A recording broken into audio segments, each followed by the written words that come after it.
Hello everyone, intuitive and astrologer Lisa Salvatore here to talk to you about the astrology and the energies for the first half of November with an emphasis on the Taurus full moon that we have taking place on November 7th. November is a lot more chaotically and energetically charged than October was. This is not negative, it just is what it is. There is a lot going on. We're going to unpack all of it. And be sure to like, thumbs up, comment if you appreciate this content to keep it circulating and to keep seeing more of this. The quote that I have channeled for the month of November is, November asks us to retrace our steps, not to get stuck, but to gather the wisdom we left behind. This month carries that exact vibration. The first half of November moves a lot faster than October did, yet it also asks for moments of deep reflection. It's a blend of motion and meaning with progress and purpose. We're navigating some pretty powerful turning points this month. The first half of this month, both Mercury and Venus switch signs, bringing forth a whole new energy collectively and personally. We've got Mars entering a new sign, igniting the drive, and a powerful full moon, a supermoon in the sign of Taurus, lighting up themes of value, security, relationships, stability, and release. The energy is supercharged. It's equal parts forward momentum and soulful review. This month, clarity returns only to have us retrace our steps and potentially retreat into a little bit of confusion. Mercury, the planet of communication, will enter a new sign. It will enter Sagittarius, and it will also station retrograde on November 9th. The lessons of the past can resurface, but it's not to trip us up. It's to help to move us forward, to remind us of how far we've come. Let's get into what all of this means. And real quick, if you would like to go deeper each month with insights, intuitive and astrological insights through each sign, that is a part of my subscription. And I will put the video for all of the details on that at the very end of the reading. So feel free to listen to that. Before we get to the full moon reading, the beginning of the month, November 1st, actually the whole entire month, November 1st through the 30th. Let me show you the chart that I'm looking at. Jupiter's here at 25 degrees of Cancer in an exact trine to Saturn up here at 25 degrees of Pisces. We also have Mars here at 28 degrees of Scorpio, completing this grand water trine here. Mars is in a trine to Jupiter, Jupiter in a trine to Saturn. This is a grand water trine. But the trine from Jupiter to Saturn is an energy that will permeate the whole entire month. It will carry us vibrationally through the whole entire month of November. It's a really nice energy to have. It's creative, it's intuitive, it is very much geared toward the bigger picture, the bigger vision. What is supporting that? Intuition is so heightened right now. Our awareness is heightened, and so is our sensitivity, for better or worse. So if you have been moved to tears quite often, expect that to carry forward throughout the month of November. But you know what? Tears are a cleanse. Releasing tears is very cleansing. It's very cathartic. We have some trouble and or some tensions brewing up there in the skies, which absolutely can and will translate and be felt and seen and heard down here, down here on Earth. It's just something to be mindful of. It doesn't mean that anything bad will happen. Awareness is everything. We have Mars entering Sagittarius on November 4th.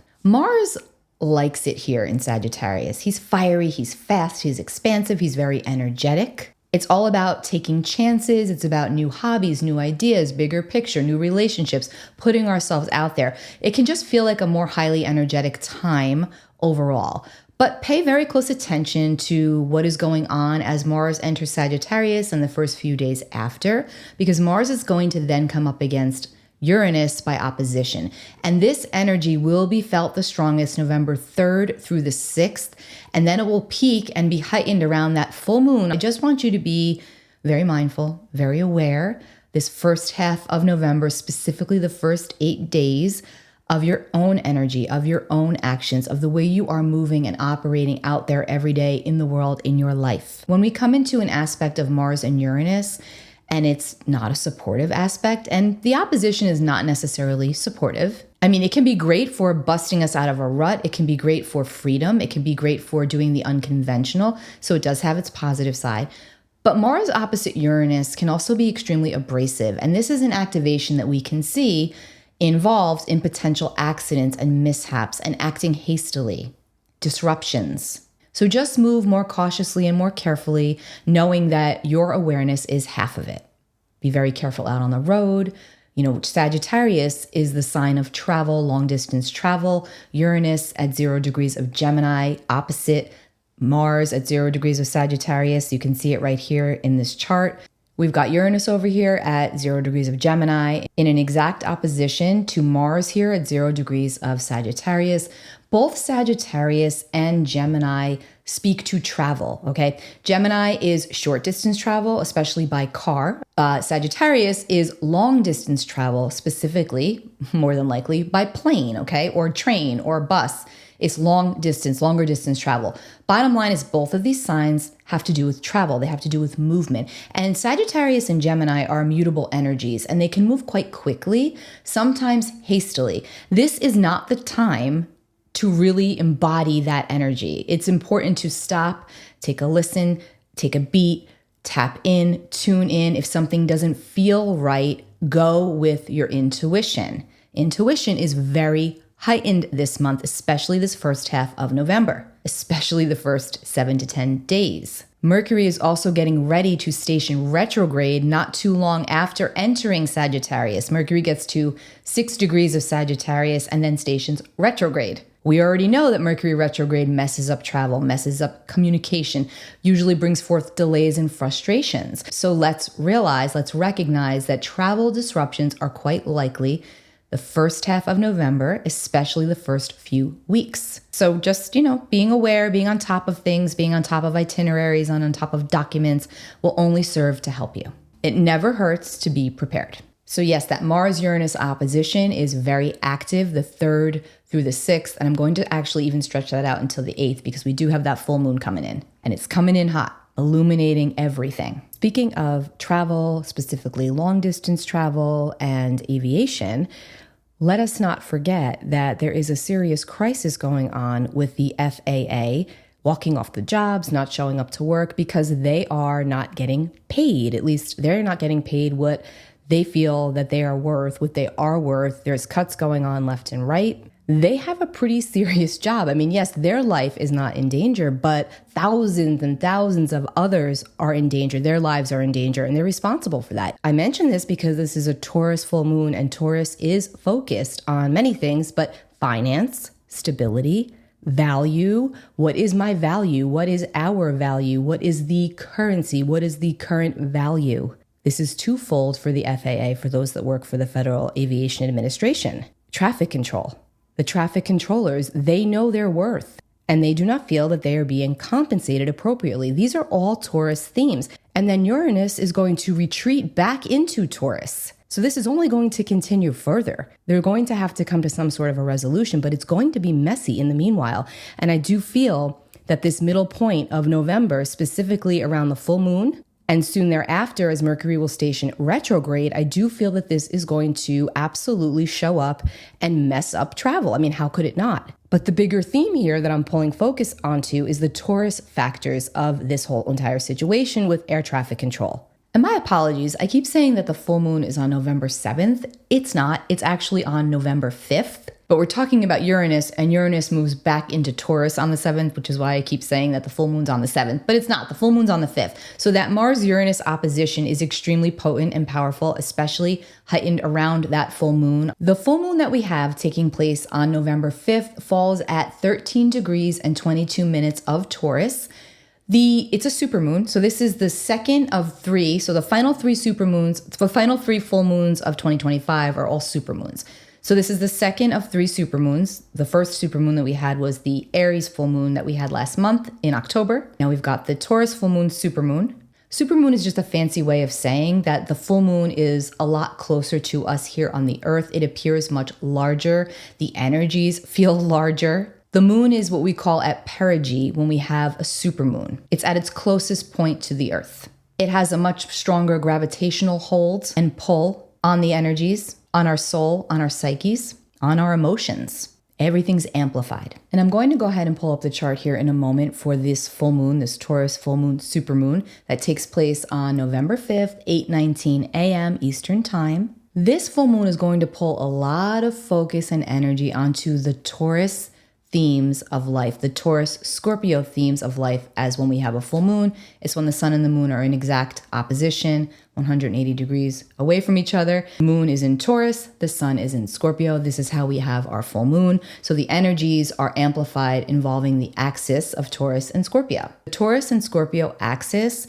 speaks about values, security, trust, stability. It's about our self-worth. It's about our comfort. It's about our sensuality, our sexuality. And a full moon here is really focused on releasing rigidity and stagnant energy. There's a very strong energy of grounding and stability around this full moon. The moon in Taurus is exalted. The moon loves to be in the sign of Taurus. The moon is quite cozy in the sign of Taurus. Taurus is fixed earth. It's feeling, it's sensitivity. It's all about engaging the senses and doing what feels right and what feels good and what grounds us. Taurus and Scorpio are also the signs that have to do with money. So this has to do with our financial value, our financial worth, any financial issues that we might be facing. There's an opportunity here for manifesting abundance and strong financial clarity. But first, we have to get real about what is in front of us and what is going on in our own realities. This full moon falls in what we call the second decan of Taurus, which is the second third here, as it's 13 degrees.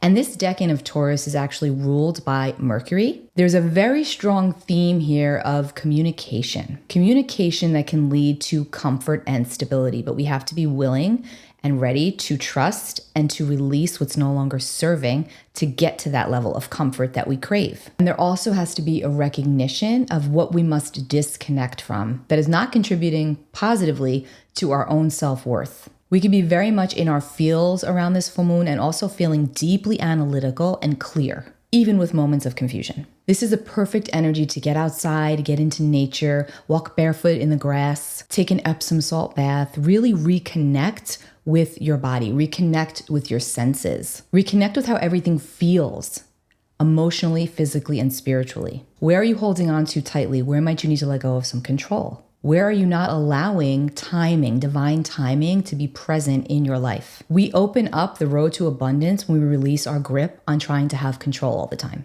The shadow side of both Taurus and Scorpio is that there's a very deep need to remain in control at all times. And once we can work with surrendering control at times, that's where the abundance can really flow. The tarot card associated with this decan of Taurus is the Six of Pentacles. Very strong focus on balance and reciprocity, especially in our relationships. This also has to do with our financial standing, reassessing our finances, reassessing our investments, where we're placing our money, where we're placing our energy, and a strong reminder that our energy is also our currency. So yes, currency, financial currency here is a theme, but so is our energetic currency because our time is energy. Money is also energy. Themes of giving and receiving in relationships is very prevalent right now. Let's get to the chart. The Taurus full moon, the supermoon, November 5th, 8:19 a.m. Eastern time. I have this set for New York. Obviously set this for your location if you are looking at the chart. It's 5:19 a.m. Pacific time. We see the sun here at 13 degrees and 22 minutes of Scorpio, and then the moon directly opposite at 13 degrees and 22 minutes of Taurus, which is how we have our full moon. The sun and the moon are in opposition. We see Mars freshly in Sagittarius and in direct opposition with Uranus here in Gemini. I already talked a little bit about that. This is also a full moon. Uranus is getting ready to move back into Taurus. I would expect an increase in seismic activity and earth-based, I don't want to say disasters, but earth-based situations having to do with the weather, especially when it comes to the wet weather. Obviously, it's hurricane season, and we know that Jamaica, as I'm recording this, is sadly being devastated by Hurricane Melissa. I haven't checked back in to see what's going on exactly, but they're in the midst of that right now.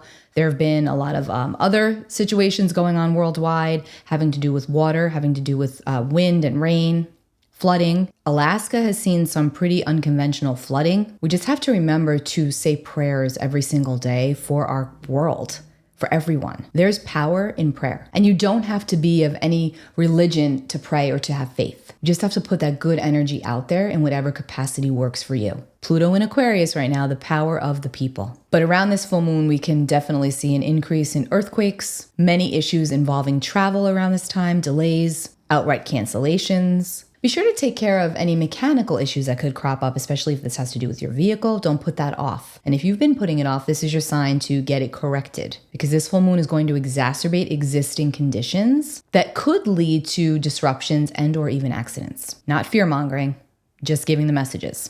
New Zealand keeps coming into my awareness, so I would just say if you are in or around that area or close by, just pay very close attention to the weather patterns right now. Pay very close attention to the animals. They give a lot of insight before any type of weather disruption and or disturbances. So just remain aware, remain vigilant. It might be nothing, but that area just keeps coming into my awareness. And I haven't looked at the chart of New Zealand or anything like that. Just intuitively, I keep getting that. Neptune is at 29 degrees of Pisces here, and Neptune has recently moved back into Pisces.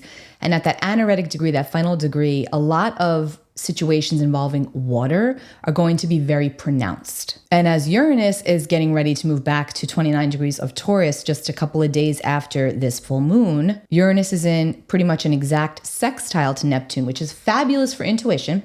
It's fabulous for the free flow of energy and downloads, but it can also bring in a lot of disruption involving water. And I just want to highlight this past year, especially all across the US, we have seen some devastating flooding situations. And if we look at the chart for the United States, the Sibley chart, this is the birth chart, essentially, of the United States of America. This is the Sibley chart, July 4th, 1776. That's the inner wheel here.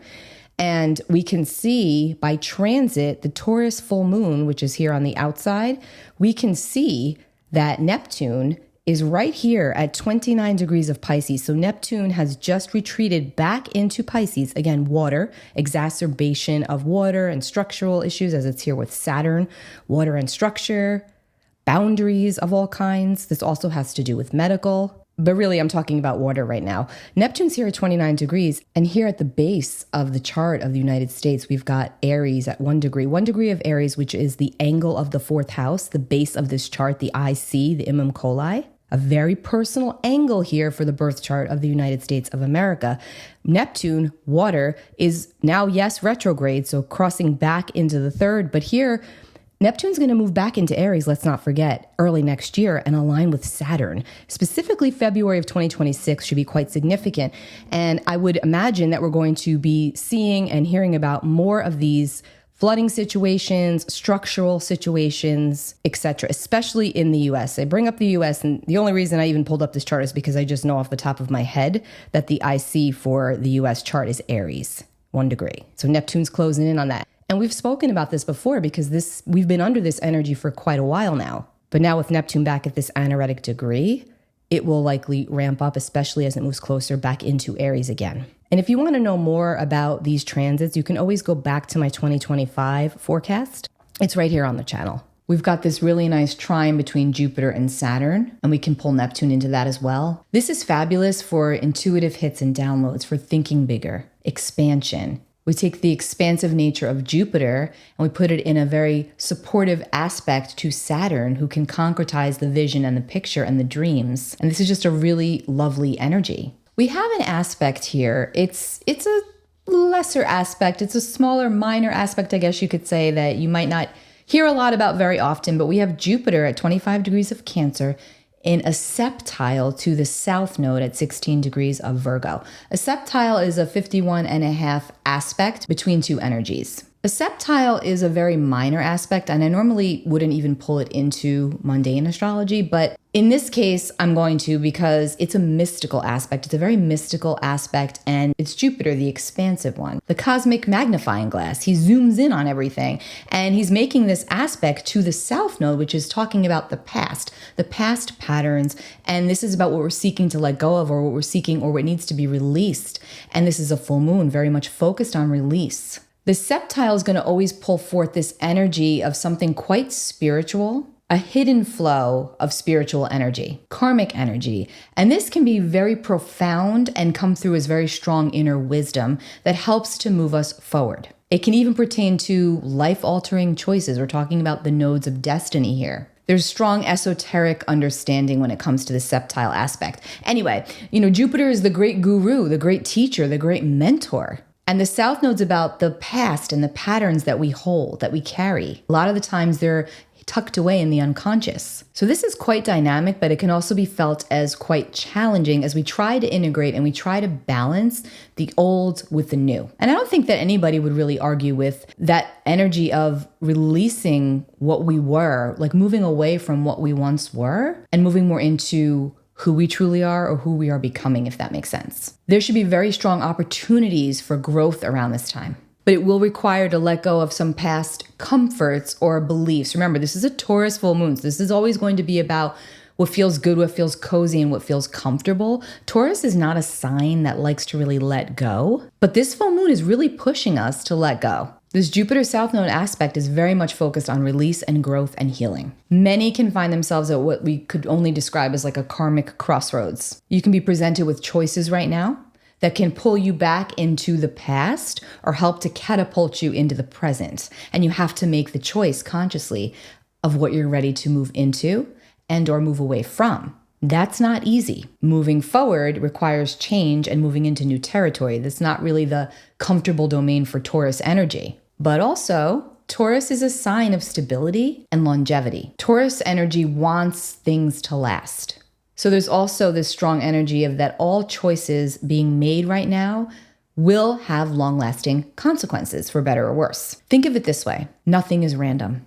There are no coincidences. Synchronicity is everything. Spirit speaks to us through echoes and patterns. So when something is being repeated in your life, in your reality, that is Spirit speaking to you and through you. Trust it. I did say it's a very mystical aspect here, the Jupiter South Node septile, but this whole entire first half of November has that very deep mystical feel. All of our psychic sensitivities are heightened, our senses, our awareness, our dreams. You're not imagining that. We also have a yod here, or what's referred to as a finger of fate or a finger of God. We've got Haumea here at 2 degrees of Scorpio. Haumea is a dwarf planet. We've talked about her many times before. She is also the Hawaiian goddess of rebirth and fertility. Haumea is here at 2 degrees of Scorpio, and she is making a quincunx, which is a 150-degree aspect, with Uranus here at 0 degrees of Gemini.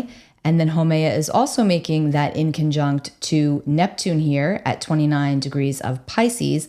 And then Neptune sextiles Uranus here at the bottom of this yod, at the base of the yod, balancing it out, let's just say. There is this otherworldly feeling to the regenerative energies all across this planet right now, and personally speaking. We are constantly being reminded that we can and will rejuvenate, rebirth, rebuild, come back stronger. Remember, Haumea could birth many babies out of every part of her body. We also have Pluto here at 1 degree of Aquarius in a square to Haumea. Pluto is all about regeneration, rebirth, but not without the preceding death of the old to bring forth the new life, metaphorically speaking. Pluto in Aquarius is all about community, the people. This yod reminds us that there is an adjustment that's taking place. We've got Pluto, Uranus, and Neptune here in a mini grand trine, a very supportive aspect. It's also a very divine aspect because it's otherworldly. It operates on a subterranean level, but these energies are very strong. They're generational, they're collective, they're shaping the new world as we speak. There's also a strong focus on any disruption that can take place by land or by sea and the recognition of the rebuilding that can come after that will inevitably come after that. We could see some destabilizing sudden events that occur from disruptive weather conditions. Personally speaking, there can be some astounding realizations and major breakthroughs into higher consciousness. Psychic tension will be high. This is the kind of energy where you'll ask someone a basic question and they'll answer your question, but you'll hear in your mind, though, clairaudiently perhaps, right? You'll hear spirit say something different. So this person says one thing to you and your higher self is telling you, no, that's not accurate.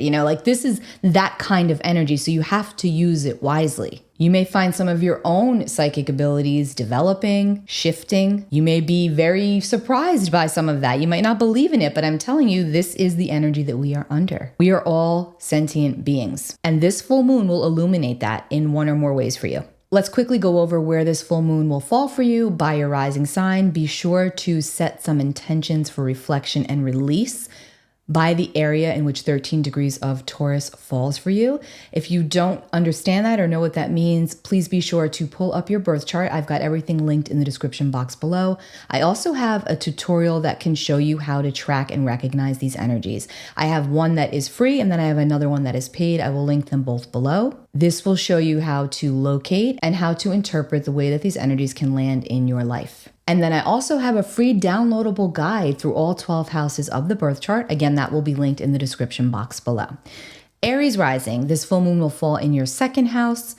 Taurus rising, this will be your first house. This is a very personal full moon for you. This is all about you. For Gemini rising, it will be your 12th house. Cancer rising, your 11th. Leo rising, your 10th. Virgo rising, your 9th. Libra rising, your 8th. Scorpio rising, your 7th. Sagittarius, your 6th. Capricorn, your 5th, Aquarius, your 4th, and Pisces, your 3rd. Now we come off of that full moon and hopefully you're feeling supercharged. You might be feeling a little bit tired, so be sure to take care of your body. Taurus is the sign of the physical vessel. Do what soothes you. Take good care. Prioritize your sleep. Get out into nature. Hydrate. Be kind to yourself. All of these practices ripple outward. So we come off of that full moon, and then on November 6th, Venus will enter Scorpio. She will remain there until November 30th. Right when Venus enters Scorpio, she pretty much comes right into a square with Pluto, the planet of profound transformation, power, control, rebirth. This aspect can bring strong intensity to all of our emotions and our relationships, but it can also bring in a crisis of consciousness here when it comes to power dynamics in our relationships. We have to really watch out for jealousy and or possessiveness or competitiveness, on the lower vibrational side of all of these energies. Let's just be conscious of that. Then on November 7th, Uranus will re-enter Taurus, 7th or 8th, depending on where you are in the world. Uranus moved into Gemini this past July. Uranus got to 1 degree and then stationed retrograde. Uranus will remain in Taurus until April of 2026. And then Uranus moves back into Gemini, where it will remain officially until August of 2032. Uranus moving back into Taurus is going to remind us and have us retrace our steps. Remember, retrograde, it's all the words: retrace, reevaluate, revise, recalibrate. But Uranus moving back into Taurus is going to have us questioning our fundamental values, our money, our security. Remember, Uranus is the planet of disruption. And a lot of times it's disruption of the best kind. Periods of instability are what lead to our utmost stability. Think about that. Uranus rules the higher mind. He makes us think out of the box. Sometimes he forces it on us, but it's always for a higher purpose. It's always for our higher purpose. So Uranus retrograde moving back into Taurus is encouraging us to reassess our routines, our habits, especially our money habits, the food that we eat, our foundations, and the rebuilding of them on a more authentic and liberating basis. Uranus is also about freedom, truth, raw truth. And a lot of times we need disruption. We need something to come in and clear the path for us so that we can get to the truth. But when we're honest with ourselves, we recognize that we've known it all along. I'm speaking very generally here because this is going to land differently for everyone. Collectively speaking, we're definitely going to be hearing and seeing more and more disruptions to the financial systems, to the stock market, banking, a lot of hype about gold and silver. That's all under Taurus's domain. A lot of it we expect and a lot of it we don't. I always say, I think it's very important to keep some cash on hand these days just because you never know. There's a lot of electronic disruptions. Some last a day, some last a week, but we just don't know. It's always good to just be prepared. Same thing with having a hurricane plan or an evacuation plan, an extra supply of water or non-perishable foods, just in case. It won't hurt to be a little bit more prepared, just in case. All right, so Uranus retrograde back into Taurus. This is going to put a lot of focus on our internal feelings of self-worth and security, what that means to us, and what can be let go of that's not serving us, that's holding us back potentially. It can serve as a financial and value reset. Value is not just money. It's our emotional, our spiritual, and our physical security. And of course, financial. But that's not everything. It's also the way we are attached to what we own, to what we have, and the way we are not. This is also about our own personal stability and also our freedom. How do we balance that? Uranus retrograde gives us the opportunity to slow down, recalibrate, reassess. And it also allows our nervous system to catch up to and through all of the change that has occurred over the last 6 months. And then we get to November 9th, and Mercury, the planet of communication, information, travel, technology, etc. Mercury stations retrograde for his third and final retrograde of 2025. Mercury will station retrograde at 6 degrees and 51 minutes of Sagittarius. Now, Mercury will remain in Sagittarius until November 18th, and then Mercury will actually retrograde back into Scorpio. So we're going to be revisiting themes of deep emotions, our feelings of security and or insecurity, any issues around intimacy, relationships, all of that's coming back up around for review. It can feel very intense emotionally. We're starting this retrograde in a fire sign and moving back into a water sign, which is highly perceptive, highly intuitive, and also highly emotional, highly intense, charged. You're going to want to be very conscious of the words that you speak and also the words that you tell yourself, the way that you're thinking. Our thoughts have power. Instant manifestation, think of it that way. And I'll talk more about this Mercury retrograde when we get to the second half of November. Mercury will be retrograde from November 9th through November 29th. It starts in Sagittarius and it finishes up in Scorpio. If you have anything between 0 and 6 degrees of any of our mutable signs, which are Sagittarius, Virgo, Pisces, or Gemini, you're going to want to pay very close attention to what is going on for you at the start of this retrograde cycle. And you're going to also want to take very strong measures to ground yourself, to do what you can do to keep yourself centered, because the energy can feel like a lot. Now, you can get a lot accomplished, but it can also feel very overwhelming, especially to your nervous system. And also, if you have anything in the later degrees of our fixed signs, which are Scorpio especially, Taurus, Aquarius, or Leo, because Mercury is going to retrograde back into Scorpio and get back to 20 degrees. So basically anything 20 plus degrees of the fixed signs and 0 to 6 degrees of our mutable signs. Check your chart. Again, all of the information on how to do all of that is linked in the description box below. Astrology is best used for personal empowerment. So please, if this piques your interest and you don't really know your chart or these energies, go and check it out. We will also see the typical nuances that come with retrogrades. And since this one begins in Sagittarius, Sagittarius is the sign associated with long distance travel, expansion, learning. We can absolutely expect to see some travel delays, especially when it comes to aviation. And a lot of this will likely be due to weather. Staying on top of scheduling, weather reports, etc. will help you. I do feel, and you know I'm always very honest about the retrogrades, I do feel that this retrograde has the potential to be quite messy. Not going to sugarcoat that on the personal and emotional scale, but also collective. I think we're going to see a lot of old stories being resurfaced, especially as they have to do with crime. A lot coming to the forefront, a lot coming to light, secrets coming forth. A lot of things resurfacing that we thought might not come back up around, but now they are. And there's this energy of justice being served. Sagittarius, along with Libra, are the two signs most involved with justice and the law and truth. Sagittarius is all about truth. So we could see a lot of truths coming up and in very unexpected ways throughout this retrograde cycle. And I also just want to stress again, watch your words. Think things through, because it's way too easy. It's going to be way too easy to be very hasty and then potentially say things we may regret out of anger or just high emotion. And I'll probably do a live stream for members specifically for this Mercury retrograde, because I do feel like it's going to be a lot. And again, that's all at the end of this video. Now, November 11th, Jupiter will station retrograde. Jupiter will station retrograde at 25 degrees, 9 minutes of Cancer. And Jupiter will be retrograde all the way through March of 2026.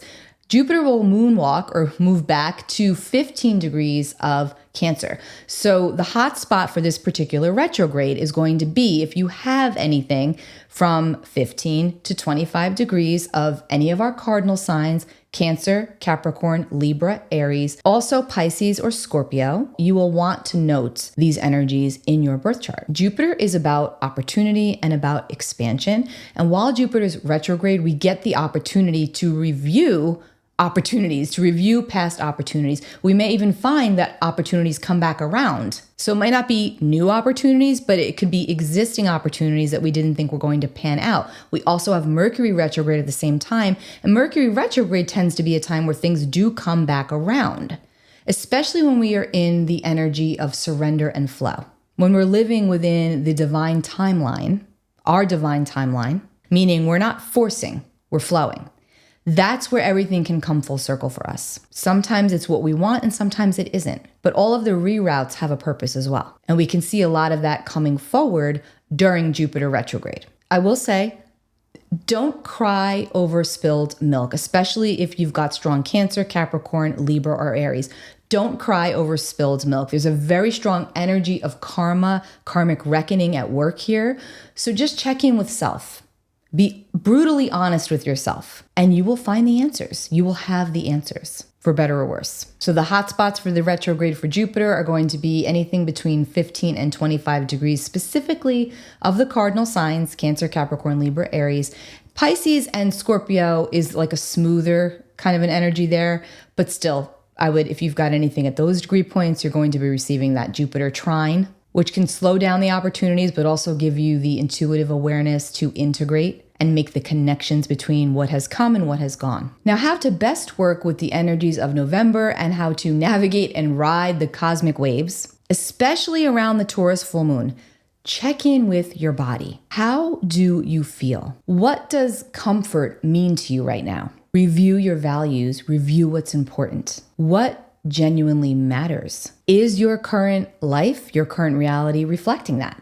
Reflecting what matters, reflecting your values. Scan your relationships. After you scan your relationship to self, take that outward and scan your relationship to others, with others. What is the energy like with giving and receiving? Is it balanced? Where are there energy deficits? Are there undercurrents in your relationships of dependency or withholding or distrust? Scan your relationships, scan how you feel. And for this full moon, for the Taurus full moon, I'd like you to take this as a moment to really pause and pivot. Rather than just rushing ahead, rushing through it, Taurus doesn't rush. Taurus takes its time. It's sweet ass time, sometimes spoken from a true Taurus. But really take a moment to honor what is and to choose what comes next with more integrity and authenticity, truthfulness to self. And of course, as always, honor the element of Earth, of Gaia, of Mother Earth. Honor her. Honor the way she works for you, what she provides for you, the stability that she offers, the groundedness. Speaking of groundedness, I collaborated with Otter Spirit. I curated their October gemstone bracelet pack, which I believe will be available in November as well. It is tree agate, bronzite, and unakite. 3 stones very much focused on grounding and heart healing and stability. They not only look pretty, but they also are very calming. And now that Neptune is back at 29 degrees, we're also going to be hearing a lot more about the conservation of water animals, of mammals. Just another reason I love working with Otter Spirit is that for every bracelet sold, $1 goes towards the conservation of the sea otters, hence the name Otter Spirit. And I will link all of that information in the description box below. Take really good care of yourself. If you appreciate this content, please be sure to like, share, and subscribe. And also, you can always go further and become a subscriber. I give weekly readings for the upcoming week. They're I am pretty detailed, but these are more detailed, more layered, more intuitive. I give a lot more information for the day-to-day, for the week ahead. I also do monthly live streams. I give deeper insights into all 12 signs for each month. So again, if you appreciate this content, you'd probably really enjoy that. So much love. Take really good care, and I will be back soon because before you know it, we will be into the second half of November and in the trenches of that Mercury retrograde. So take really good care. Think before you speak. Know that emotions are high and hot right now for better or worse. Everyone is feeling it. Awareness is everything. So take good care. Hello, everyone. Warm wishes for a happy and healthy 2025. I am so excited to be here with all of you, all of my beautiful subscribers, and to continue to put out supportive content. I will continue to give you astrological and intuitive updates. My channel will not be changing. I will be doing new moon and full moon readings along with some insights through the signs, monthly astrological and energetic updates, astrology updates overall, and some more how-to videos, readings on current events, etc. None of that will change. That will all still be here on my channel, but I am excited to roll out a few new options for 2025. Here on YouTube, I now have a membership. That membership is $7.99 a month. You do not have to join the membership, but you can if you want to. And what that membership encompasses is obviously all of the general free content that is out there and will continue to be out there, but with more exclusive content. So every Sunday, I go live and I give the astrological and energetic forecast for the upcoming week. And we have have some spiritual chit chat there. There's a live chat.